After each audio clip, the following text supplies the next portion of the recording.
law firm of Cohen & Cohen may be able to help you. If you've been injured in any accident, out of work, expenses adding up, call Cohen & Cohen. Ask someone you know. They may have been helped by Cohen & Cohen. Call 1-800-33-COHEN. Call 1-800-33-COHEN.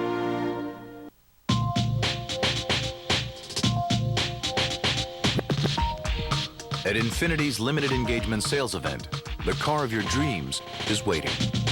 Like the impossible-to-ignore 315 horsepower Infinity FX45. See your Infinity dealer for attractive lease and APR finance rates. But don't wait too long. Infinity's limited engagement sales event ends September 7th. Test drive an FX or G35 sedan and ask about our 1.9% APR. Now, live, this is CBS 4 News This Morning. Your weather station tracking Hurricane Francis, still a Category 4 storm. And while forecasters here at the National Hurricane Center watch Hurricane Francis very carefully, more and more South Floridians are heading out and preparing for this storm. I'm Priscilla Ramirez. We'll have all those details straight ahead. Yeah, lots of preparations going on, including plywood, flashlights, and batteries. Just some of the things flying off store shelves as people do begin to prepare. Some people are already putting up their storm shutters as Francis is on the move. We have live team coverage of this Category 4 storm. And in other news this morning, the race for the U.S. Senate seat is down to just 2 people, nabbing their party's nominations. And the voters have spoken, and Miami-Dade's former top cop is in the running for the mayoral seat. We have the latest on all the winners in campaign 2004. And the Bushes keep it all in the family at the Republican National Convention. Good morning, everybody. It is just a minute now past 6 o'clock. It's Wednesday morning, September the 1st. I'm Susan Barnett. And I'm Danielle Knox. Good to be with you this morning. And as we said, we have team weather coverage on Hurricane Francis. We want to begin first this morning with CBS 4 meteorologist Bob Soper, who is here now with the latest advisory. Good morning once again, Bob. Good morning, Danielle. Good morning, everybody. We're continuing to watch Hurricane Francis. It has brushed by Puerto Rico and now moving along the north coast, or north of the north coast of the Dominican Republic. You can we'll put it in motion for you. By the way, it is something like 810 miles east-southeast of Miami. There it is, moving away from Puerto Rico, but skirting the coast of the Dominican Republic with tropical storm force winds. You can see the oranges and reds there, and the toughest winds, the toughest thunderstorms are those closest to the center, and that's where the blues indicate the heaviest weather.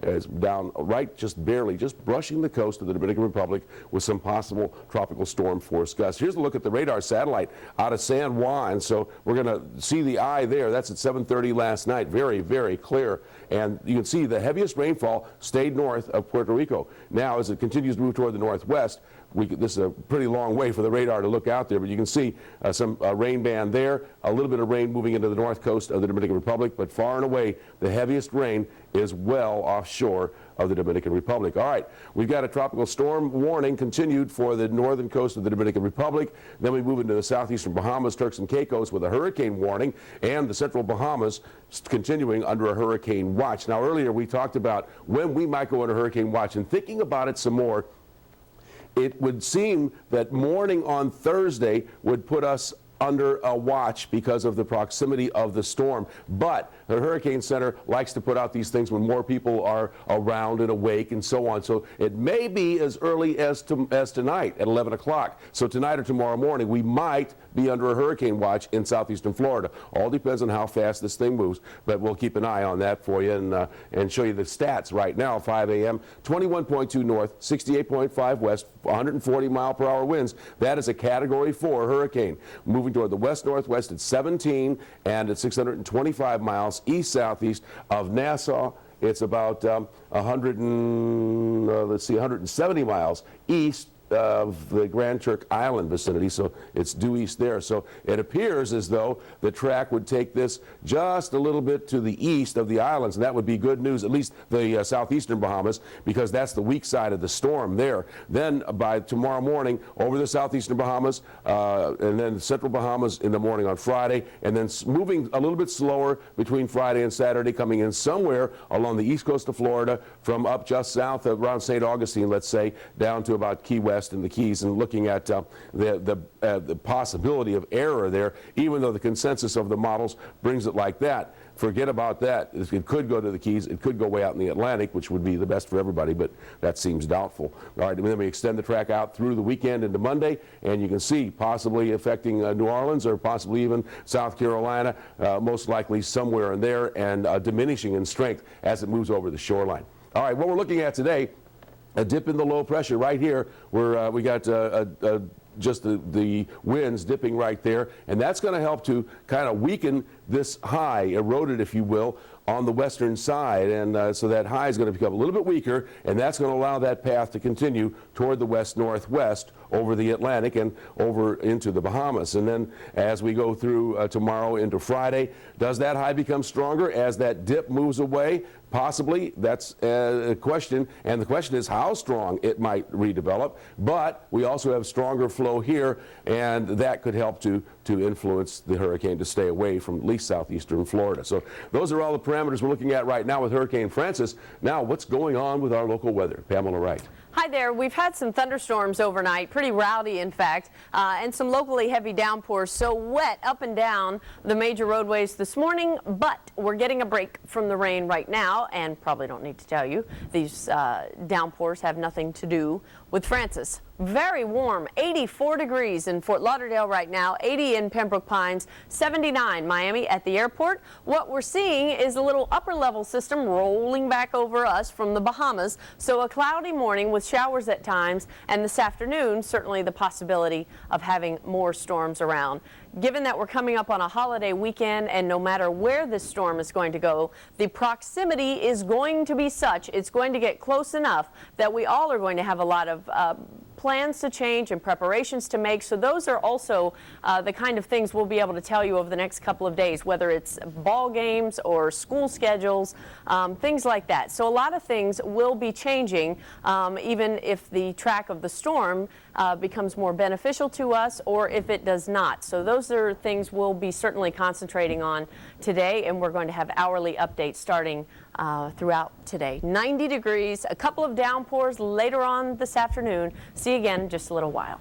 And our team coverage moves right now to the National Hurricane Center. CBS 4's Yusila Ramirez is standing by with more on how to get ready for this storm. Yusila. Well, we just want to start off by saying that forecasters here at the National Hurricane Center are keeping a very close eye on Hurricane Francis, as you can imagine, and that is exactly what many South Floridians are doing at this time. Forecasters can't tell us exactly where this hurricane will end up, but what they can tell us is this is the time to prepare. The discussion is going on with everybody for 2 days already, you know, and everybody in the building talk, what are you going to do? Are you going to stay? Are you leave? Edwin Browers lives in South Point Towers, one of the many high-rises on South Beach built to withstand fierce hurricane-force winds. But Edwin is still taking the necessary precautions just in case. We have hurricane shutters, it's iron shutters. You close them, you pin them, you know what I mean? They're very well connected. Hurricane shutters are going up all across South Florida, especially in Homestead, where memories of Hurricane Andrew are still haunting many residents there. But it's the grocery stores like this Publix in Miami Shores that are the busiest as folks load up on those essential supplies. I have bottled water and some paper plates and some snacks and things, you know, and light bulbs and batteries and things like that. Then there are those who don't have hurricane shutters. They were busy yesterday loading up on plywood. You have to take precautions. I've lived in Florida most of my life and seen them come, seen them go, and when they come, it's never good. Well, if you have any questions in the next couple of days, the county hotline numbers have been activated in Miami-Dade. It's 305-468-5900. Broward County, 954-831-4000. And in Monroe, you can call 1-800-955-5504 if you have any questions in the next couple of days, what you should do, how to prepare, and of course, we cannot stress this enough. Experts are warning that you do that now. That is the very latest at the National Hurricane Center. Yusila Ramirez, CBS 4 News this morning. And just to add to what Yusila said, if you have any questions about what you should be doing to prepare for Hurricane Francis, you can give Neighbors for Neighbors a call. That number is 305-597-4404. Our volunteers are standing by right now to answer any questions that you might have. All right, 6:09 right now. Time to get a check of traffic for you as you head out to work this morning. Here's Mark Morgan. Hi, Mark. Hi there. Traffic starting to build now in Broward County, that's for sure. Eastbound here on the 595 and the approach to University Drive, but still no major accidents to tell you about this morning along that stretch. Let's take a live look now into downtown Miami.